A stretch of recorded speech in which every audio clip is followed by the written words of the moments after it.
Hello students, welcome to RHchemistry. So MCC ಅವರು all India ಕೋಟಾದ revised ಶೆಡ್ಯೂಲ್ನ release ಮಾಡಿದ್ದಾರೆ.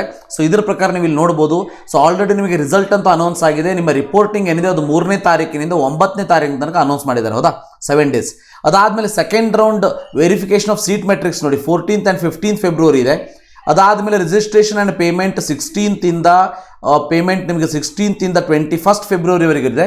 ಅದಾದಮೇಲೆ choice filling ನಿಮಗೆ 17th ಇಂದ 21st ಫೆಬ್ರವರಿ ಇದೆ. ಅದಾದಮೇಲೆ verification of internal candidates 22nd and 23rd. ಅದಾದಮೇಲೆ process of seat allotment 24th, then result 26th and reporting 27th 5th ಇದೆ. So ನನ್ನ ಒಂದು ಕ್ವಶನ್ ಇಷ್ಟೇ, NMC ಅವರು ಆಲ್ರೆಡಿ ರಿಲೀಸ್ ಮಾಡಿರುವಂಥ ನೋಟಿಫಿಕೇಶನ್ ಪ್ರಕಾರ 14ನೇ ತಾರೀಕಿನಿಂದ ಅಂದರೆ ಪ್ರೇಮಿಗಳ ದಿವಸ, ಸೊ ಅವತ್ತು ನೀವು ನಿಮ್ಮ ಕಾಲೇಜಿಗೆ ಹೋಗ್ಬೋದು ಅಂತ ಹೇಳಿದ್ದಾರೆ. ಅಂದರೆ ಅವತ್ತಿನ ದಿವಸ ಕಾಲೇಜ್ ಸ್ಟಾರ್ಟ್ ಆಗ್ತದೆ ಅಂತ ಹೇಳಿದ್ದಾರೆ. ಆದರೆ ನಾನು ಕೇಳ್ತಾ ಇರೋದಿಷ್ಟೇ, ನೀವು ಫಸ್ಟ್ ರೌಂಡನ್ನು ಮುಗಿಸ್ಬಿಟ್ಟು ಸೆಕೆಂಡ್ ರೌಂಡ್ ಕಂಪ್ಲೀಟ್ ಆಗದೇನೆ ಹೇಗೆ ಕಾಲೇಜನ್ನು ಸ್ಟಾರ್ಟ್ ಮಾಡ್ತೀರಿ ಗೊತ್ತಾಗ್ತಾ ಇಲ್ಲ ನನಗೆ. ಸೊ ಭಾಳ ಜನ ವಿದ್ಯಾರ್ಥಿಗಳು ಸರ್ ಹೇಳಿದರು, ಸರ್ ಒಂದೊಂದು ಕಾಲೇಜಲ್ಲಿ 3-4 ಬ್ಯಾಚ್ ಇರ್ತದೆ, ಅದಕ್ಕೆ ಒಂದೊಂದು ಬ್ಯಾಚ್ ಅಷ್ಟೇ ಸ್ಟಾರ್ಟ್ ಮಾಡ್ತಾರೆ ಅಂತೇಳಿ. That is not the way to do that. ಯಾಕಂದರೆ ಎಲ್ಲರಿಗೂ ಒಂದೇ ದಿವಸ ಎಕ್ಸಾಮ್ ತಗೋತೀವಿ, ಸ್ಟಾರ್ಟ್ ಮಾಡೋದು ಮಾತ್ರ ಒಬ್ಬರಿಗೆ ಲಘು ಸ್ಟಾರ್ಟ್ ಮಾಡಿ ಒಬ್ಬರಿಗೆ ಲೇಟಾಗಿ ಸ್ಟಾರ್ಟ್ ಮಾಡಿದ್ರೆ, ಆ ಲೇಟಾಗಿ ಸ್ಟಾರ್ಟ್ ಮಾಡೋದು ಒಂದು ಪರಿಸ್ಥಿತಿ ಏನು, ಅವನಿಗೆ ಎಕ್ಸ್ಟ್ರಾ ಕ್ಲಾಸ್ ತೊಗೊಂಡು ಕಂಪ್ಲೀಟ್ ಮಾಡ್ತೀರಾ? ಸೊ ಇವ್ಯಾವುದ್ರ ಬಗ್ಗೆನೂ ಕ್ಲಾರಿಟಿ ಇಲ್ಲ. ಸೊ 14ನೇ ಫೆಬ್ರವರಿಯಿಂದ ಆ್ಯಕ್ಚುಲಿ ನಮ್ಮ ಸೆಕೆಂಡ್ ರೌಂಡ್ ಸ್ಟಾರ್ಟ್ ಆಗ್ತದೆ MCC ಅವ್ರದ್ದು. ಆದರೆ NMC ಪ್ರಕಾರ 14ನೇ ತಾರೀಕಿನಿಂದ ಕಾಲೇಜನ್ನು ಸ್ಟಾರ್ಟ್ ಮಾಡಬೇಕು.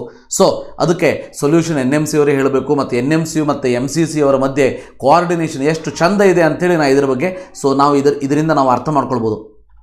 ಅದಾದಮೇಲೆ ನೋಡಿ, ಸೊ ಮಾಪಪ್ ರೌಂಡ್ ಏನಿದೆ ಅದು 8th ಮಾರ್ಚಿಂದ 9th ಮಾರ್ಚ್ ಇದೆ. ಸೊ ಇದರ ಪ್ರೊಸೀಜರ್ ಮುಗಿಯೋದಕ್ಕೆ 20th ಮಾರ್ಚ್ ಆಗ್ತದೆ. ಇನ್ನು ಸ್ಟ್ರೇ ವೇಕೆನ್ಸಿ ರೌಂಡ್ ಮುಗಿಯೋ ತನಕ ಅಂದರೆ ನಿಮ್ಮ ಎಕ್ಸಾಮ್ ಇನ್ನೇನು 1 ತಿಂಗಳ ಎಕ್ಸಾಮ್ ಉಳಿತದೆ. ಓಕೆ, ಸೊ ನೋಡ್ಬೋದು ಇಲ್ಲಿ.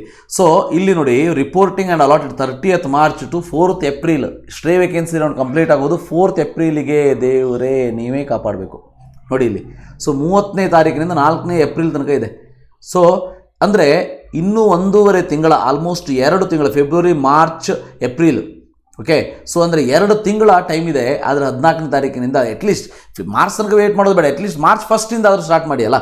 ಎಲ್ಲ ಸ್ಟೇಟಲ್ಲಿ ಅಟ್ಲೀಸ್ಟ್ ಫಸ್ಟ್ ರೌಂಡ್ ಕೌನ್ಸಿಲಿಂಗ್ ಅದು ಸ್ಟಾರ್ಟ್ ಮುಗಿದ ಮೇಲೆ ಅದು ಸ್ಟಾರ್ಟ್ ಮಾಡ್ಬೋದಾಯ್ತಲ್ಲ. ಸೊ ನೋಡೋಣ ಅಂತ ಏನು ಮಾಡ್ತಾರೆ ಅಂಥೇಳಿ. ಸೊ ಆದರೆ ಇದೊಂದು ರೀಶೆಡ್ಯೂಲ್ಡ್ ಆಗಿರುವಂಥ ಒಂದು ಶೆಡ್ಯೂಲ್ನ MCC ಅವರು ರಿಲೀಸ್ ಮಾಡಿದ್ದಾರೆ, final schedule for online UG counselling ಅಂತೇಳಿ. ಸೊ ಇದ್ರ ಪ್ರಕಾರ ನೋಡ್ಕೊಳ್ಳಿ. So thank you for watching, have a nice day.